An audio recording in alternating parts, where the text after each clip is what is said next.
I'm Philip Sanfield, the Director of Media Relations and Strategic Communications. Joining me, as always, is our Executive Director, Gene Seroka. Greetings, Gene. Hello, Philip, and welcome, everyone. Today, we're honored to have two special guests. Los Angeles Mayor Eric Garcetti will join us in just a few moments. Following the mayor, we'll talk with Dr. Jerry Nickelsburg, renowned economist and director of the UCLA Anderson Forecast. And as always, we look forward to taking your questions. Gene, we have a lot to unpack today, so let's start with cargo. Over the past few months, you've talked in detail about softer volumes and the factors contributing to the slowdown. So in light of that, how does October look? The trend continues, Philip, and it was even more pronounced in October, which traditionally is one of our stronger months. This year, however, volume landed at just over 678,000 20-foot equivalent units, which is 25% down from last year and 22% below our 5-year October average. Container movement eased across the board. Imports came in at 336,000 TEUs, down 28% year on year. Exports totaled 89,000 TEUs, an 8.5% decline.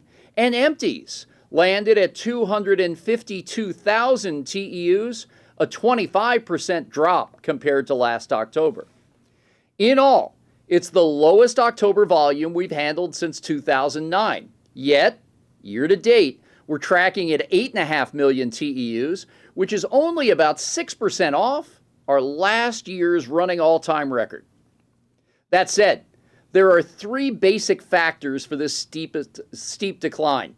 The biggest is cargo that has shifted to the East and Gulf Coast due to protracted labor negotiations. Second, this year our peak season was in June and July, as cargo owners advanced shipments well ahead of the normal holiday cycle.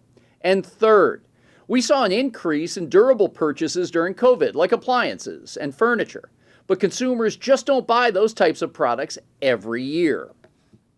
All of these factors, combined with inflation, interest rates, and concerns about a recession, tell a more nuanced story of what we're up against today. Shifting to operations, dwell times have improved and the vessel backlog is nearly gone. We estimate that our container terminals are at only about 70% of capacity now, so we're eager to ramp volume back up. Looking ahead, the Port of Los Angeles and our partners have much work to do. We've got to get that cargo back. We'll do everything in our power to make sure that happens, because when it's working right, the best route between Asia and the U.S. comes straight through the Port of L.A. Thank you, Gene, for that concise overview. And now let's bring in our first guest. Philip, it's my privilege to introduce the 42nd Mayor of Los Angeles, Eric Garcetti. Mayor, it's been an honor to work with you over the past 8.5 years. Welcome, and thank you for being with us today.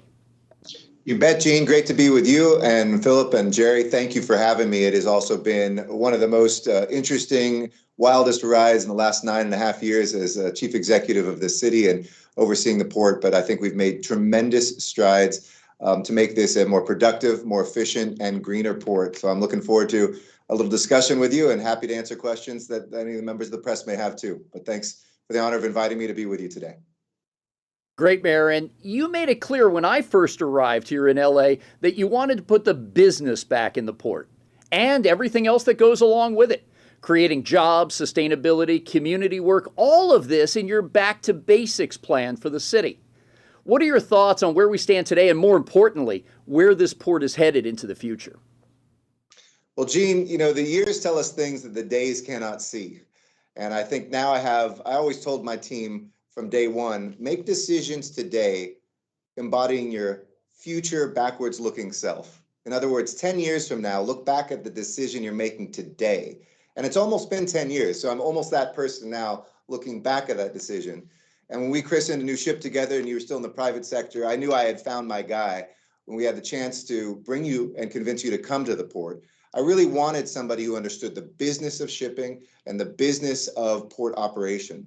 But also, I wanted a human being who led with their heart, who could listen to the community, expand our community programs, and also make sure that this was a green, lean, efficient port as well. So, getting to nearly 11 million TEUs, that proof is in the pudding. I never would have imagined that 9.5 years ago, that we have a clean truck fund rate that is helping us collect millions of dollars and positioning us.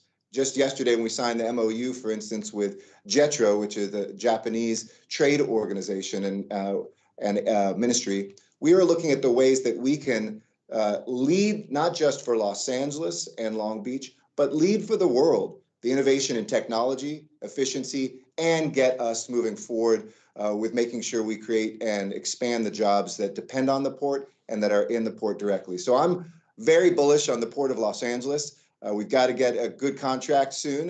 You pointed that out, and I'd encourage both parties to get that done. But the long-term outlook remains very strong. And if we can be the architects of how goods movement works within ports and between ports, I think Los Angeles is positioned to attract those jobs, those companies, and to stay a leader in the marketplace. And Mayor, part of that long game really can be defined during your time as chair of the C40 cities, where you launched the Ports Forum to work on decarbonizing the supply chain. That led to the green shipping corridors that we've now introduced with our friends in the Port of Shanghai as well as in Singapore. What does all this work and groundwork that you've laid mean for the supply chain of the future? Well, C40 is a fascinating organization. It's essentially the mayors of the 100 top cities in the world, about 20 to 25% of the world's GDP. We have a chance to inspire national governments to change and also to hit our climate goals. If you look at this internationally, only one country, Denmark, is on track to hit its Paris commitments. But 2/3, almost 3/4 of our cities in C40 are on track or ahead of schedule in our commitments with the Paris Accords. When I looked at it, the numbers, again, just spoke for themselves. If shipping was its own country, Gene, it would be the 8th largest emitting country in the world. So we know that a huge part of the challenge of climate change, and we got briefed in Buenos Aires at the C40 meeting just 2 weeks ago, scientists said, who are the leading climate scientists, we got it wrong. And that isn't meaning that climate change isn't happening. They said we set a 1.5 degree target when that was on average, and it's already 4 degrees Celsius above the average in the Arctic. So it's an urgent moment that calls on all of us to take really brave steps forward.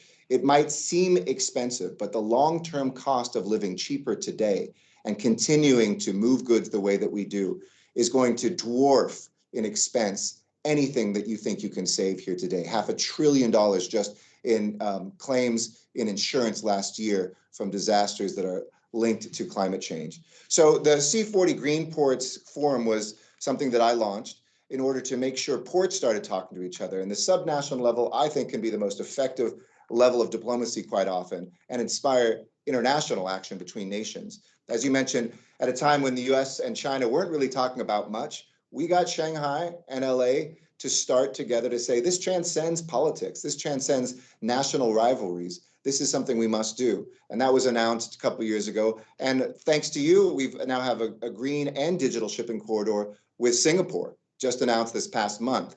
So these were part of the Green Shipping Challenge that was just announced at the COP in Sharm el-Sheikh in Egypt. And I think people are really beginning to focus on that. And it's not just how the ships are going to move and are being fueled, but it's the battery, the green hydrogen, and other zero-emission technologies in port and from port. It's not just about emissions, though, too, in terms of carbon. It's also about pollution nearby, and I'm really pleased to see that we have really made huge inroads in depolluting the neighborhoods around our port. But also, it's about being quieter and cleaner, and also costing less to maintain this equipment. So again, it might need some massive upfront investments, but if LA can lead the way together with these other progressive, forward-leaning ports, we're going to change this industry and help save this planet. Well put. And that's a lot of coverage from what you experienced and led, not only in C40, but right here back at home. Mayor, shifting gears just a little bit on the topic of workforce training and development. You and I shared a vision of building a training campus right here at the port, the biggest container port in the Western Hemisphere. And now it is really going to happen. As it relates to our port community, what are your thoughts on the workforce of the future?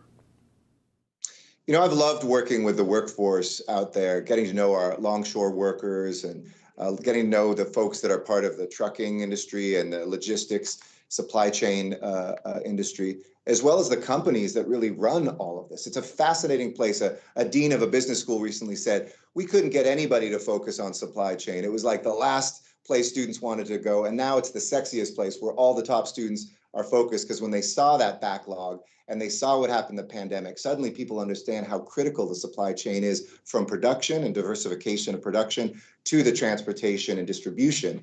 And as you pointed out, by the way, just a side note before I get to the jobs piece, this was a problem when we saw ships lined up, not of the public sector not doing its job and the private sector saying, get it together. It was vice versa. It was the inefficiency of the private sector, and the public sector saved the day. We don't own the warehouses. We don't make the orders. We don't control the trucking companies. We don't even run the docks, even though we own them, and we certainly don't run the ships. This was a moment of inefficiencies in the private sector that the public sector, by a few policy interventions like threatening to charge for containers that were on our docks for too long, got the supply chain moving.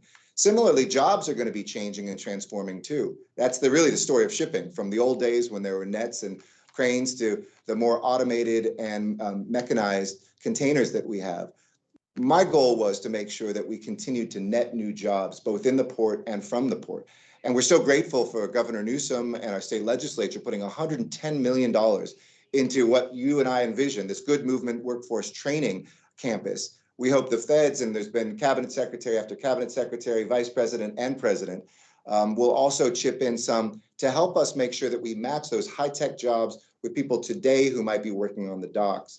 I think that we can net more jobs, make sure that they're good union jobs, and make sure that we get people who know the new zero emissions equipment, maybe even be a center globally for some of this, so that we can not only serve our port, but help serve the entire industry and the entire world. But thanks to your leadership, Gene, as well, we're embarking on a holistic approach to workforce development, that instead of just looking at a contract and a couple concerns that maybe a union or some of our operators have, it's really looking at career pathways and long-term careers that people can have while we adopt this new technology and zero emission equipment.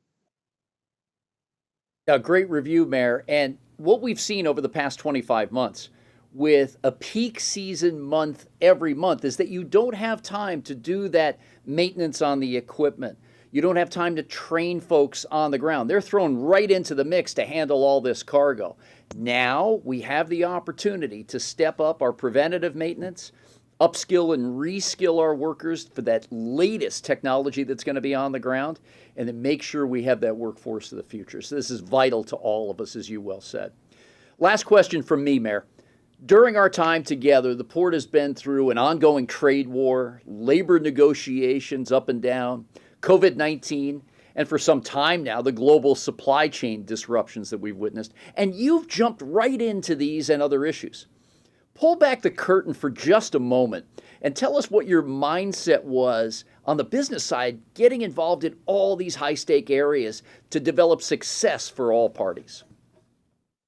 Well, I love being a co-architect. I think in political leadership, oftentimes people say, wait till somebody else figures it out and be second or maybe fifth or 10th. Work out the kinks someplace else so you don't get the blame.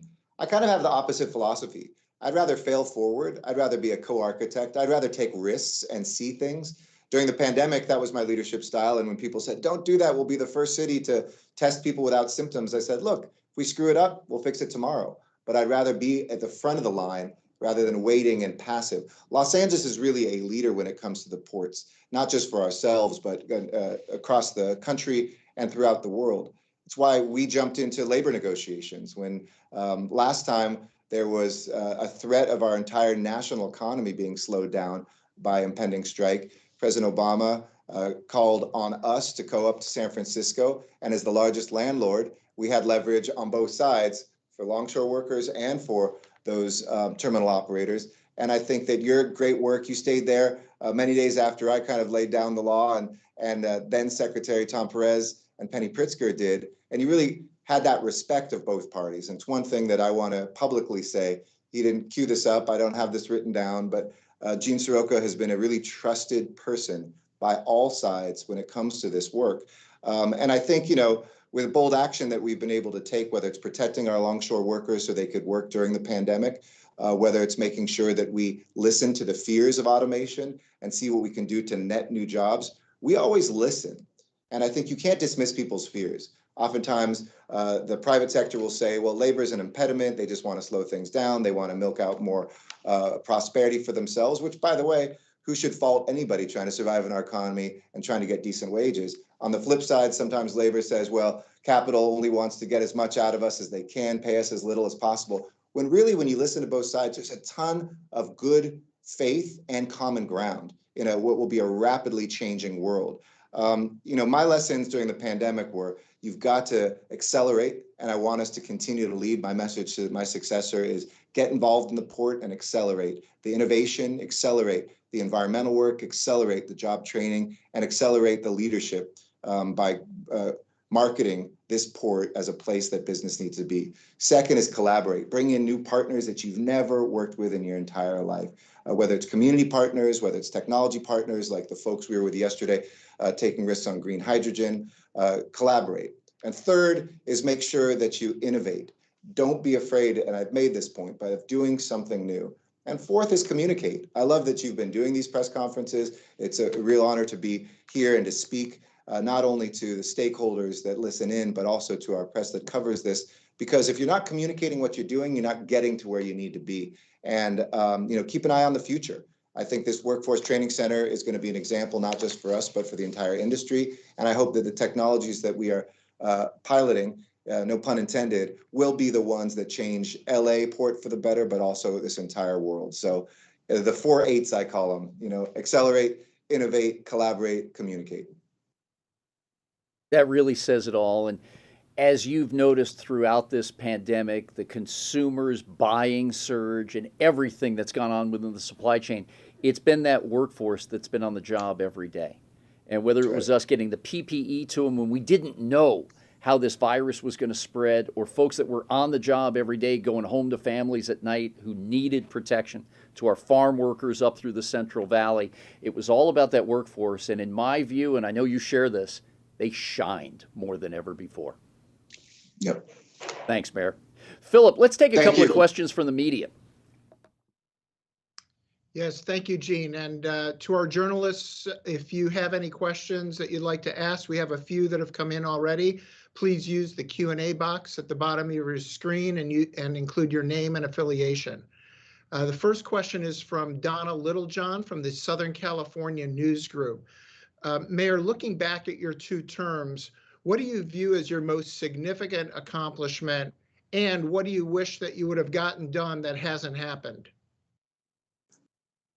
Thank you, Don. I don't know if it's a question vis-a-vis just the port and that operation, or whether overall. I mean, overall, I get asked a lot, kind of, what's your legacy? The only legacy I care about is that people know that I love this city and that I loved this city as its mayor. I think it's all you can give, whether it's the things you set out to do, like let's confront our housing crisis and our transportation and traffic crisis and our economic crisis. I think we've moved all 3 forward. I just came from a press conference on a $15 million grant we got from the state that's going to take 2/3 of the women out of Skid Row who are homeless today and house them in the next year. A homelessness budget that went from 10 million to $1.5 billion, and now a measure that the voters thankfully passed that I championed that will be a 5 to 10-fold increase in the number of dollars every year ongoing. I think you often set the table for the next meal. And if you do your job right, it's really about the 10 years after you. So whether it's winning the Olympics, whether it's 15 new public transportation lines, redoing our airport, including getting public transportation there, or focusing on key industries while raising our minimum wage and making community college free, whether it's aerospace, whether it's the Hollywood film tax credits that brought production back, or whether it's the work that we did on training a workforce in the building trades. LA is really set to take off. At the same time, being a mayor is every day dealing with the challenges and failures of a city that are many decades in the making. It shouldn't be that we're in the housing crisis that we're in, but we've tripled the pace of housing. And if the next mayor can keep that up or even double that again, we could have enough housing to house not just people who are on the streets, but the middle class of the future. Our Green New Deal will make us, I think, self-sufficient when it comes to water and renewable energy, leading the way. 100% renewable energy zero carbon energy in a utility that was 2% renewable when I started some 21 years ago in City Hall. I think the biggest thing of that's either a success or a failure is a collective one. And I would say the next mayor, if you think you can solve something on your own, you never will. Couldn't have won the Olympics, couldn't have gotten Measure M passed, couldn't have done any of the things I did if I thought that either I, let alone the city of LA, would do it on their own. The partnership we've had, the port, for instance, with Long Beach, and the friendship I've had with Robert Garcia means that we have been in lockstep to do things like the Green Truck Initiative. It's allowed us to co-market together, to have him come down to Peru, where he was from actually when we won the Olympics in Lima. So it's really about mobilizing 10 million people in a metropolitan area that's now the third largest metropolitan economy in the world. It's, Tokyo's number one, New York, we're basically tied with, but over $1 trillion economy now in the 19 million person city that LA City is nestled in the middle of. So I would just say continue to the next mayor, accelerate your ambition. Don't worry about the headlines of tomorrow or even the criticisms of today. Think about where we'll be 10 years from the moment you leave and whether you've done a good job. Thank you, Mayor. This next question is also for you. It's from Eric Watkins of Cargo-Matic. He's asking, with this shift in cargo to the East Coast, besides efforts that the port is doing, is there anything that you would recommend to the city of Los Angeles moving forward that they can do to ensure that this lost cargo is brought back to the Port of Los Angeles? Absolutely. I think there's three things. One is we need to get labor peace and an agreement done. And I would really encourage both sides to do that sooner than later, because one thing you agree with here, whether you're a West Coast operator or whether you're a West Coast union, is you want to keep that business on the West Coast. And we were all optimistic it would be done just after Labor Day. It's now dragged on a couple more months. Let's knock this out. Let's get it done. Let's figure out whether it means some overnights, as we've done to get our past strikes avoided, or to deal with the teacher strike when it was here. Let's get that done. That's number one. Number two is I think we need to market the port that we're becoming. There's going to be increasing pressure on companies, on the supply chain, to be in the greenest ports and to be in the places where there's decent standards, both on labor, environment, and other things. And I think while it can sometimes be looked at as a cost, it really is a competitive advantage. And the rest of the world, will be, from investors to consumers, will be adding that pressure, especially as you see Gen Z and millennials grow up and come into power and exercise that. I think it's an advantage of Los Angeles. And third is we have to continue looking at the efficiencies outside of the port, whether it's the capacity on the Alameda corridor, whether it's looking at the dedication of what our zero emission vehicles can do at night quietly in ways that they don't do today, and getting workers to work on those warehouses. I think the West Coast is still the best place to bring your goods by far. It's the most efficient place to get to most parts of the country, but we have to make sure that we're working as a region to build out that infrastructure or outside the ports in order to support it inside. Thank you, Mayor. This final question for this segment segues into what you were just speaking about, and I guess this would be addressed, both you and Gene can address this. Both Augusta Saravia from Bloomberg News and Vanessa Yurkovich from CNN are asking about this shift and asking if Los Angeles is losing revenue, and is there a real concern that New York, New Jersey would surpass us, and what is Los Angeles and the port doing now to counter that? Gene, perhaps you can start, and the mayor may want to have some final thoughts. Thanks, Philip. Augusta and Vanessa, thanks for joining again this month. We've been in the number one position here in the United States for 22 consecutive years. 1 or 2 months is not going to create a trend, but what keeps me running to work in the morning is just what the mayor said, and the fact that we've been out there knocking on doors. In the past several weeks, I've been to the East Coast, New York specifically, twice, to DC. I was in Detroit last week with our automotive and tiered supplier customers, and I'll be on a plane tomorrow morning back to Chicago to talk with more folks, trying to tell them what the ground truth is, how the operations are looking, and get that cargo allocation back to Los Angeles. The mayor and I were in Asia for the first time since COVID-19 back in August, where we went through Japan. Our president of the Harbor Commission, Jamie Lee, and I went to Singapore, and then we were in Jakarta talking to a number of folks during the Urban 20 summit that the mayor attended. I've also been in Europe over the last month, hitting all the major liner companies and very influential cargo owners that import and export. This whistle-stop tour and knocking on doors is not going to stop until we bring this cargo back. But it does start with giving confidence to the marketplace through a labor agreement. And of course, even though both sides, the PMA and the ILWU, have put out 2 jointly signed media releases stating they will not strike nor lock out, there's still skepticism. That's why this has got to be anchored and bring that marketplace back to a level where they feel that certainty of the cargo flow and getting to market on time. Mayor, over to you. I'll just say this, 21 years of experience, there will not be a strike here and there will be a resolution.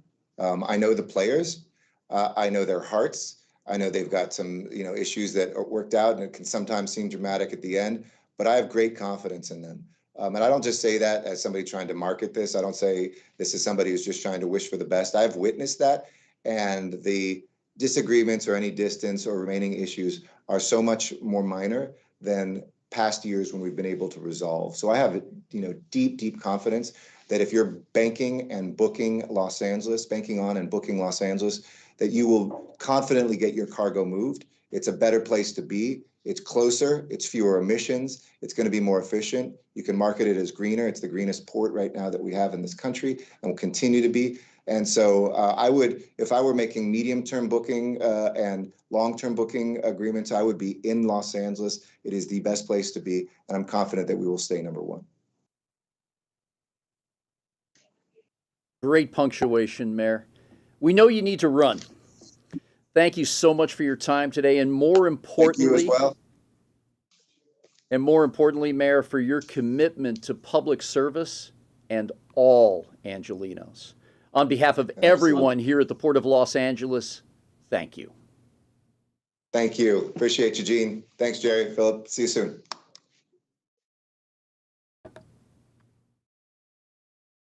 Now let's welcome in Dr. Nickelsburg. Jerry has led the UCLA Anderson Forecast since 2017 and plays a key role in economic modeling of national, state, and regional forecasts. Jerry's teaching focuses specifically on business forecasting and international business economics. As a frequent traveler to Asia, where he teaches and advises on global immersion, we welcome his insights on today's all-important economy. Thanks for joining us, Jerry. Good morning, Gene. It's a pleasure to be here. Let's start with what seems to be on everybody's mind. Are we in a recession? And if not, what does it all mean?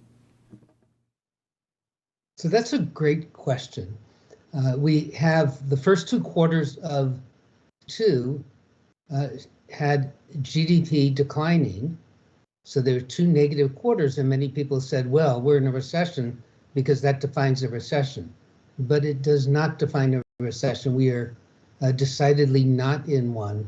I think what is important to understand is that we are in a very different time now than we have been in, I think, any of our lifetimes. And that means that when we look at data, and we really do have to look at data and get beyond the rhetoric, we need to ask, what is that data representing and what is really going on? Because as we've come out of this pandemic recession of 2020, our data is a little funny. And you referred to this earlier, Gene, when you talked about shippers moving backwards in time, their shipments for the holiday season because of concerns related to what happened in the previous 2 years. And that was pandemic induced. So let's go to recession. The word recession means to contract, to shrink. And GDP is a measure of all goods and services produced in an economy in some period of time. And let's take the first 2 quarters of this year. We had more people working in the United States every month in the first 2 quarters than in the previous month and than in the previous year. We had more capital working. The utilization of that capital was at about the same level, and the number of hours that people were working was about the same level. That doesn't sound like a contraction. You can't do that without getting more goods and services. So why did GDP show up negative? We have another measure of goods and services that are produced in the economy. It's called gross domestic income. And this is sources and uses. So if you think about your own budget, they have to be equal, the sources and the uses. And that measure showed that the economy expanded in the first 6 months of this year. And what happens is we measure economic activity on a nominal basis on current dollars, and then we deflate it by a measure of inflation. And it's that process that seems to have given us those GDP numbers that are just not consistent with what we see happening in the economy. So that's a long answer of no, we are not in a recession, and we haven't been in one this year. Very interesting. And with no shortage of advice on the economy and so many people talking about it, TV, streaming, and digital media, you guys rely on data at the Anderson Forecast. And so much of your research is that data mining, pulling it apart and evaluating. What is the data telling you? What the data tells us about the economy today, and this is more true about California than the US, but it is true about the US, is that the economy is strong. If we go sector by sector and look at employment and look at output and look at the factors that are determining how the economy evolves in terms of the data, we see an economy that's growing, and it's growing with some speed, but we are at full employment. And when you're at full employment, it's very hard to grow faster because you need more people and you just don't have them in the workforce. So that's what the data is telling us. But on top of that, we're also seeing data on increases in prices, and that is inflation when it's across the board. And so that is a worrisome part of the data that we're looking at. Really great information, very insightful. Now let's shift over to Asia. What should we expect from China, and what other countries are front of mind for you right now? So in China, there was just the 20th National Party Congress. And coming out of that was a third term for Xi Jinping and a number of documents, including his speech, which said that China is going to refocus their economy. And they're going to refocus it on state-owned enterprises, which means that some dynamism that we've seen in the past in the private sector in China is not going to be there. And then the second part of this relative to China is the increased tensions between the US and China. So expect some more reshoring, expect some movement out of China of some industries that can move. But I think we should keep in mind that over 25 years, US corporations and the Chinese government established one of the most efficient supply chains the world has ever seen. And that's hard to move because you can't just move a factory, let's say making garments. You have to move the entire ecosystem, and that ecosystem is very deep in China and very efficient, and it's quite expensive to move it. So expect imports from China to continue to be robust, and indeed to continue to grow as the US economy grows and the demand for goods out of China and out of Asia in general increases. Yeah, I agree. Having worked in China and understanding that American companies' revenue, those folks that are domiciled in China, by far outweighs their export-import numbers from a trade perspective. There's a lot at stake there, decades worth of relationships. And we've said for some time, it takes multiple Vietnams even to make up the manufacturing capacity in the Pearl River Delta, Guangdong province of South China. So it's not a method of just simply pulling one lever. We agree. Yeah, exactly. I worked in China in 1994 and 95. And today, Vietnam and a number of other places, Bangladesh, for example, they're where China was back then.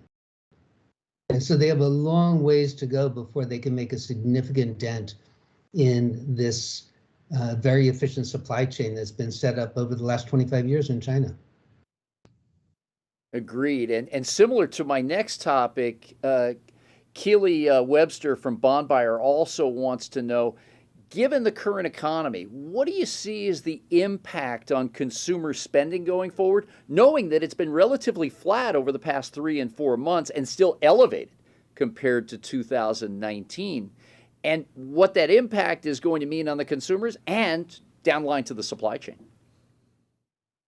So, one thing that is really interesting when you unpack the consumer spending numbers is that consumption has actually been increasing. But during the time of the pandemic, we were buying things at home. We were buying goods. And Gene, you and your colleagues at the port experienced this flood of goods into the country from the manufacturing centers in Asia. We were sitting at home, working online, clicking on online platforms, hitting the purchase button, and having goods shipped. Now that we can avail ourselves of services, and services are a far larger part of what we consume, we're shifting away from goods. But what's interesting in the data is that we're not shifting back to where we were on the trend line of increase in the purchase of goods. We're still buying more goods than trend, and we're buying more services. And so as we look forward, yes, we'll probably get a little closer to that trend line, but I think there's still good, robust demand for goods. And that means more goods manufactured domestically, more from Mexico, more from Europe, but also more from Asia shipped transpac. And that's been our experience as well. And I know that there's been a lot of discussion and coverage about how important the retail sector is, because that goes right down to the consumer level and how much we're buying. But at the Port of Los Angeles, an equal, if not bigger, number of import shipments are parts and components for the U.S. manufacturing community. All goes back to the outputs that you've talked about and how important that is for the U.S. economy. Thanks, Jerry. Philip, I think now we can turn to the media to see what questions we have. Very good. Thank you, Gene. If you do have any other questions, we have a few that come in, but if there are any journalists who would like to ask, please use the Q&A box and we'll try to get a few more of those in as well. Augusta from Bloomberg is following up with a question for Dr. Nickelsburg. In terms of specific sectors, what is the outlook for logistics employment in Southern California? Logistics employment grew dramatically between the beginning of 2020 and today. As American consumers shift towards services, there's going to be less demand for an increase in logistics. It's not going to shrink, it will grow. And part of logistics is that we're still increasing our purchases online, and part is the increase of goods coming through the ports. So we're looking at a slow growth in the logistics sector going forward, at least for the next couple of years, but not a contraction. Thank you, Doctor. This next question is for Gene. It comes from Greg Miller at FreightWaves. Gene, what trend do you see for November and for November imports in comparison to October? Yeah, appreciate you joining as always, Greg. We had, according to our stats, 20 canceled or blank sailings, as they're now called in the industry, during the month of October. That represents about 25% of our normal service sailings coming into Los Angeles. The estimate for the month of November and December is another 20 canceled sailings. We still see high levels of inventory, especially here in Southern California in the 2 billion square feet of warehousing, and a mismatch on some occasions of the products that are here versus what we as consumers want to buy, especially heading into the all-important holiday season. Now, Walmart's earnings just came out early this morning before the markets opened in New York, and they seem to be flushing out some of that excess inventory. As the number one retailer in the country, that's very important too. But it all begins and ends right now with that labor contract that we've addressed a couple of times here on this call. And once we get that done, it will give the confidence back to the market to start bringing cargo back this way. Yet that consumer spend, July, August, September, relatively flat. No steep decline as some observers had witnessed, bodes well for us. Just after this call, like we've done in most recent months, we're going to be talking to members of the National Retail Federation, the Retail Industry Leaders Association, and others as an update off the press conference to market conditions. So we'll get feedback from those all-important customers of the port and be able to share with them that we've got open space to get that last-minute cargo to market, and more importantly, as we begin that next cycle of pre-Lunar New Year cargo, bring it back. The November numbers will be soft, and so will December here in Los Angeles, Craig. Appreciate you joining. Thank you. The next question is for Dr. Nickelsburg. A few reporters are asking about last week's elections. What do you see on the political landscape after all votes are counted with respect to the economy? So that is a great question. And it looks like we are going to have a divided Congress. Now, that hasn't been settled yet, but when all the votes are counted, certainly the Republican Party looks like it will have the majority in the House. And when you have a divided Congress, you typically get less out of the Congress, less policy. That sort of goes without saying, but there might be a few things that come through. So the expectation is that what's going to happen out of Washington is going to come more out of the executive branch on its own than in new bills, new initiatives that come through Congress.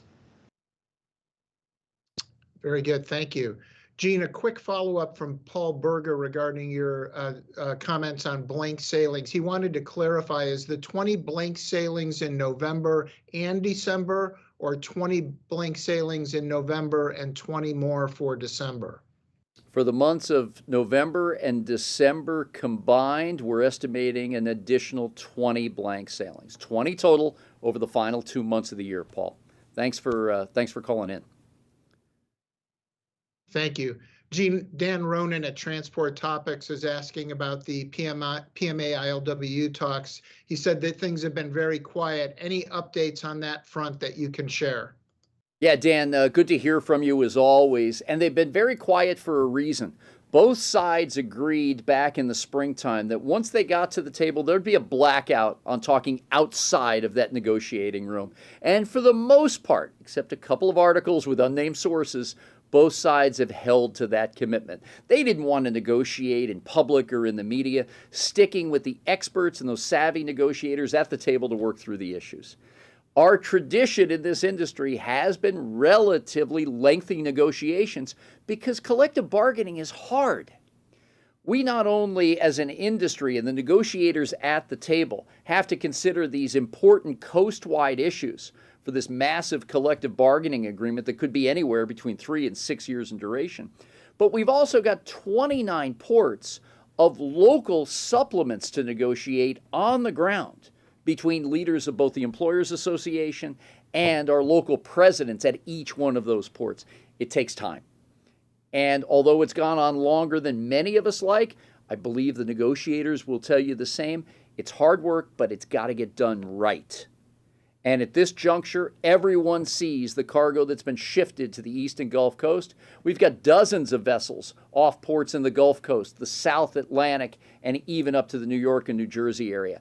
And I've said this before, Dan, I get absolutely no satisfaction out of seeing backlogs and jams at other ports around the country because, simply put, it makes our nation less competitive economically if we've got this movement from one coast to another and everything just gets snarled up.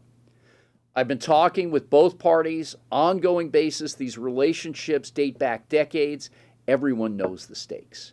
Everyone knows how important this is. Let them continue to focus. We'll move the cargo. But my job, along with that of other partners here at the port, is to continue to get the word out. That's why we hold these press conferences. That's why we post our vital statistics every day on social and digital media, as well as our website. The folks in this business on the import and export sides of our community understand that they can move their cargo here through the Port of Los Angeles with great certainty. Thanks, Dan. Look forward to talking to you again. This next question is a follow-up from Keely Webster of the Bond Buyer, directed at Dr. Nickelsburg. Gene, you may want to comment as well after. Are there still concerns related to China's pandemic lockdowns? Any idea on when those may ease? So the answer is yes, there are concerns. After the 20th Congress, Xi Jinping said zero COVID policies are working and we're going to continue with them. But those concerns are starting to abate because the industries in China are looking at workarounds to the lockdowns that they're experiencing. So, there are times when ports are shut down and the trucks are moving the goods to other ports and shipping them out. So there are workarounds, but we're still concerned about zero COVID interrupting supply chains. Very good, thank you. Next question is for Gene. This comes from Sarah Zimmerman of FreightWaves. During the height of the congestion, ag producers had trouble exporting cargo as carriers rushed empties back to Asia. Now that cargo volume has softened, are we seeing more opportunities for exporters? Sarah, thanks for joining today. Appreciate it. We've never stopped our focus on exports. Last year, as we continued to see the surge in imports, we also saw a large number of empty containers brought back here to the port for loading and return back to Asia to catch that next round of American imports. And that's where we've started talking with some very influential folks in the export market, agriculture specifically, manufacturing as well, to talk about how we could better use those empties as they're going back to Asia. And at the same time, there's got to be a market-driven effect. We can't just sit on the containers at other locations, much less Los Angeles. And when the boxes get back to Asia, they've got to be devanned and put back into circulation pretty quickly. The average container makes 8 turns a year in our industry. If you can get a 9th turn out of that asset, you've got a double-digit jump in top-line revenue. That's the motivation. So we got to keep improving velocity. Information does a lot to help us, and the willingness of great partners. So it was in between the holidays last year where I first began talking to Michael Dykes, the CEO of the International Dairy Foods Association. The culmination of those discussions with his members were that we doubled dairy product exports from the Port of Los Angeles through the first 7-8 months of the year. We've replicated that practice also to areas of other ag sectors here in the state of California, the Almond Growers Association, the walnut handlers, and so many others. Now, there have been fits and starts. We've got to get service specifics down pat with every movement of cargo by truck, train, and vessel, but we're making progress, and it's not for a lack of focus. Ed Aldridge over at CMA CGM has really led the charge on this by bringing that commercial mindset out to the market and saying we can do it and we can do better. Right now, we've got 71,000 empties on our marine terminals and our adjacent near-dock port facilities that can be used for our export community. So here again, we continue to knock on doors, and it makes perfect sense for all of us in this industry who have focused on the elusive round-trip and triangulated economics. As imports wane just a little bit, because we were not going to be on that sugar high forever, supplementing that cargo volume with a heightened level of exports makes perfect sense. Whether you're a private sector company or us here at the port driving revenue to reinvest in our infrastructure, as well as our workforce. More cargo means more hours on the job for our dock workers, truckers, warehouse folks, and a whole litany of others of us that are involved in the supply chain. So we're going to keep focusing. We haven't lost that attention, Sarah, and we've got to keep chipping away at this. And the last point here is that according to the U.S. Department of Labor, export-related jobs on average pay 17% more to the worker then do jobs in other segments. This is a multiple effect of wins that we can bring through our supply chain and international trade. Again, appreciate you joining, Sarah. Thank you, Gene. Reminder to media, we're just about winding down on questions, but if you've got one, go ahead and drop it in. Doctor, a couple reporters are asking about interest rates and where you see those headed over the next 6 months. Any insights into that? The Federal Reserve has stated again and again that they are going to keep raising interest rates somewhat aggressively until they see inflation rates at levels that are acceptable to them and see them in the rearview mirror. And that means that we can expect interest rate increases certainly through the first half of 2023. There is discussion, preliminary discussion now, about the fact that interest rate increases take effect over a fairly long period of time, and that maybe the Federal Reserve should take a breather and look and see what the impact of these interest rate increases has been. But as yet, the Fed is not really looking at doing that. So we expect the Fed to continue to raise interest rates and to raise them up in around the 5% rate, which means that long rates should go up by a little bit, but if you have noticed this last week, they declined. So I think a lot of the Fed policy has already been built into long-term interest rates. Very good. Thank you, Doctor. Gene, what has been done to create more space for empties and any more work on that? I'm not sure who's asking this question. Sure, Philip, and a lot of this goes back to last holiday season, and as the mayor recounted, almost like it was yesterday, we had more cargo sitting on our docks than ever before. I think it was over 95,000 import containers, and it was through our data mining, utilizing the port optimizer here, that we were able to find more than 40% of that cargo was sitting 9 days or longer. We were able to segment that away and get the product to market that needed to, whether it was those manufacturing parts or the key holiday season retail items.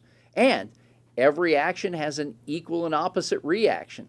So as we look just before the end of the year, more empties started coming back to the port off of that massive import movement that we had into the interior of the country and prior to Lunar New Year. So it was our staff, Mike DiBernardo and Eric Karras, that led the charge to repurpose land around the port. And in fact, with our partners at the Port of Long Beach, we were able to cobble together an additional 200 acres of port property near our marine terminals to capture that massive flow of empties back in and then triangulate them back over the terminal for work on the ship at less congested hours. So we'll continue to do that. The 71,000 empty container number I just quoted you is no cause for alarm. I'd like to be in the 50 to 55,000 range right now, but we've got fewer sailings coming in, less import cargo, and we've got to find a way to keep chipping at the empties. It's nowhere near the dilemma we saw over a year ago and then last holiday season. But realistically speaking, it's part of the discipline in the supply chain that has to happen every day. It's the basic work that must take place on knowing what's coming in so you can plan land use, our great skilled labor, and the machinery that's needed to move all this cargo. Being able to focus on exports as we have been and chip into this overage of empties right now is right up our power alley. Gene, the last question here today is from Eric at City News. He's saying Tim McCosker is likely to win the Los Angeles City Council seat for District 15, which includes the port. Given his experience at AltaSea, what are your thoughts on working with him moving forward on matters involving the port? Thanks, Eric. We think it's going to be great. And while the race hasn't been called yet, we're all eyeing it very closely. I've known Tim since I came to LA, very well respected. He's worked in city government, private sector law, as well as his work at Alta Sea. He's got a vast amount of experience. So we look, if he is in fact going to be the winner, and all indications are that he will be, we really look forward to working with him. And it's also a great time to recognize the work that his predecessor, Joe Buscaino, has done for nearly the past decade.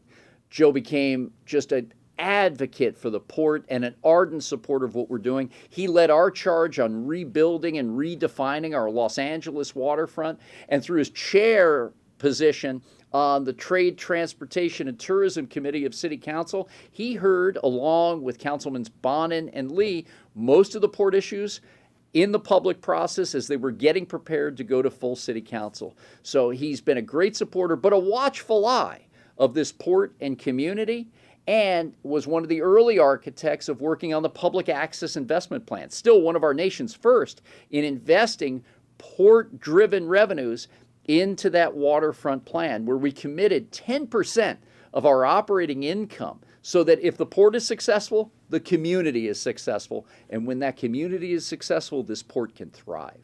So we're really appreciative to Councilman Buscaino and look forward to the days and weeks ahead in working with Tim McCosker. Thanks, Eric.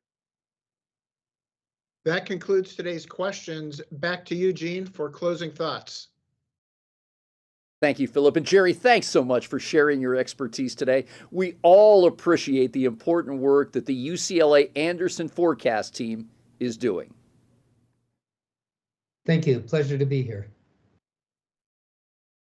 In closing, and with Thanksgiving fast approaching, I want to express my sincere appreciation to all the dedicated journalists who work so hard covering our industry.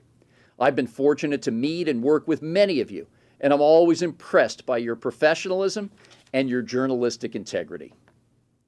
Thank you all for joining us today. On behalf of everyone at the Port of Los Angeles, we wish you a very happy Thanksgiving holiday. Philip and I look forward to seeing you again next month for our final press